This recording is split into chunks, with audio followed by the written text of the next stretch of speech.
kami akan memperkenalkan nama kami masing-masing.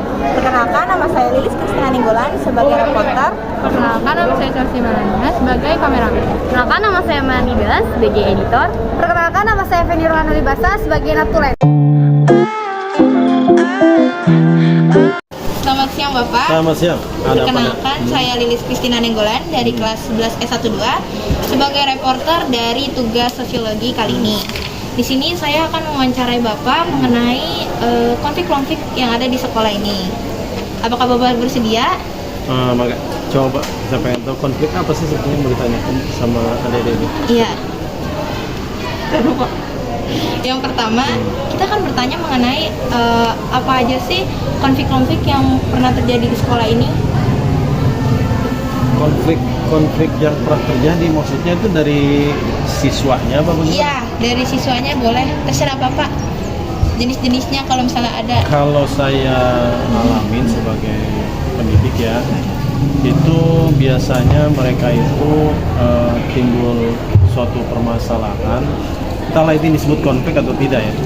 Tapi kalau saya rasa ini konflik juga terhadap pendidik ya. Kenapa? Karena kami sebagai pendidik berusaha menjaga mereka agar mereka tidak keluar kelas, misalkan menuju kantin tanpa bukan dalam jam belajar ya, ataupun mereka beralasan ingin keluar dari kelas, mungkin rasa jenuh mungkin barangkali. Tetapi sebagai guru kan saya juga melihat bahwa kalau mereka itu keluar ke kantin itu akan menjadi sebuah konflik dari saya sendiri ya. Kenapa sih itu anak-anak kok bisa seperti itu gitu? Kalau misalkan kita hampiri mereka akan kabur dan sebagainya kan. Pokoknya mah menjadi sebuah pemikiran dan konflik batin juga dari guru ini ya. Ada apa sebenarnya? Atau mungkin di kelasnya mereka ini jenuh, ya kan? Atau mungkin mereka butuh jajan yang lebih banyak waktunya dan sebagainya. Padahal kita sudah memberikan 2 kali jajan, 2 kali istirahat untuk jajan. Nah, saya rasa itu yang menjadi kalau dibilang konflik di sekolah ya. Kalau dari segi konflik secara fisik, misalkan secara mereka berkelahi dan sebagainya, tidak pernah saya temuin. Tidak pernah saya temuin kalau di sekolah ya, tidak pernah temuin walaupun mungkin kalau mereka mengetahui ada guru mungkin mereka bisa menutupi tapi gitu ya.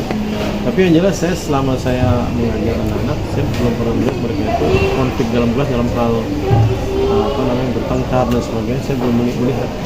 Berarti menurut penjelasan Bapak yang tadi, menurut Bapak itu konflik apa yang paling berat gitu ya, yang paling konflik antara mereka ingin bebas mungkin ya dengan aturan yang terikat gitu.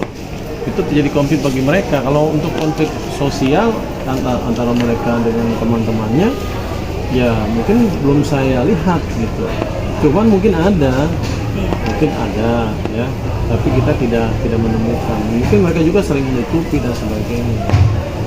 Terus bagaimana cara Bapak menangani konflik tersebut? Yang tadi seperti Bapak dijelaskan. Saya ingin, kalau saya kan sebagai kurikulum ya, saya ingin anak-anak itu mendapatkan pembinaan dari wali kelas tentang akhlak mereka, memberikan pengetahuan kepada mereka tentang akhlak yang baik, sayang sama teman-temannya, menjaga persatuan dan kesatuan, ya, karakternya, ya, religiusnya juga. Itu semuanya kita berikan ruang agar mereka sesama teman dan sesama kelas ya, tidak terjadi konflik yang tidak diharapkan gitu. Misalkan ada anti bullying, itu akan kita berikan materinya anti bullying. Nah, dengan adanya program anti bullying nanti di karakter akhlak mulia oleh wali kelas diharapkan anak-anak ini tidak mendapatkan ide untuk membuli temannya sehingga timbullah sebuah konflik kan begitu. Insya Allah akan saya berikan waktu. Tapi kalau dari yang sudah terjadi, adakah sanksi yang dilakukan, Pak? Yang terjadi mungkin BP ya, yang sudah pernah terjadi ya, bahwa sebenarnya dipicu oleh saling ejek-mengejek pada saat sebuah turnamen biasanya. Itu pernah terjadi, anak kelas berapa gitu ya. Tapi akhirnya mereka ejeknya secara verbalnya juga bentuk fisik, artinya verbal fisik yang dilakukan sehingga anak tersebut nangis. Jadi dari konflik tuh, nah maka dibawalah ke ranah desa dan di sana diproses ya, apa namanya komunikasi juga dengan orang tua, pokoknya segala sesuatu yang bisa meredakan dan membuat mereka itu sadar bahwa hal tersebut tidak baik kalau terjadi di sekolah gitu. Enggak, belum. Nanti dipotong saja kalau ya. Sekian dari saya, mohon maaf bila pertanyaan-pertanyaan saya Bagus. ya seperti itu Pak. Ya, Pak. Terima kasih ya Ya, Pak. sama-sama. Ya. Terima kasih Bapak. Ya, sama-sama. Ya.